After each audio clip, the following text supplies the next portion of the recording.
পঞ্চায়েত সমিতি। আবার নমস্কার, কেজি অরিন্দম। আমরা চামচ ইকো পার্ক থেকে বেরিয়ে গেছি, সঙ্গে আমাদের ভানু ভাই, ভানু গজমির।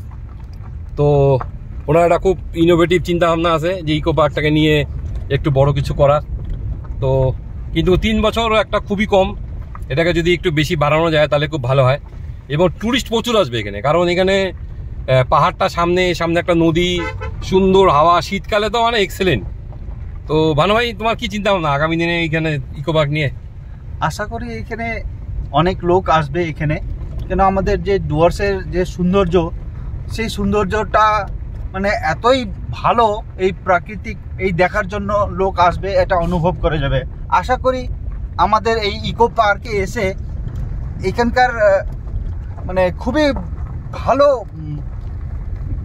এখানকার এনজয় করে যাবে, আর এখানকার মানে খুব ভালো একটা নিয়ে যাবে, একটা মানে মানে মেন্টালি একটা স্যাটিসফ্যাকশন নিয়ে যাবে। আমি আশা করি ওই আশাতেই আমি আমার এই ইকো পার্কটাকে আমি স্টার্ট করতে চলেছি। আর এটা আশা করতেছি মোটামুটি সেপ্টেম্বর মাসে চালু হয়ে যাবে, তাই তো? সেপ্টেম্বর মাসে আমি এটাকে চালু করে দেবো এটা। ধন্যবাদ ভানু ভাই।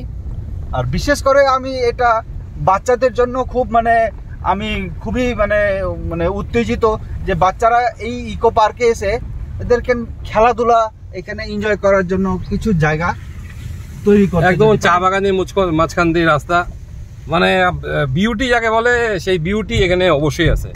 আর উত্তরবঙ্গ মানে পাহাড়, জঙ্গল আর চা বাগান, এখানে আপনি সবই পাবেন। তো ভানু ভাইয়ের উদ্যোগকে স্বাগত জানাই এবং আশা করি এই ইকো পার্ক আগামী দিনে উত্তরবঙ্গের একটা বড় পর্যটন কেন্দ্র হয়ে উঠবে। নমস্কার। নমস্কার।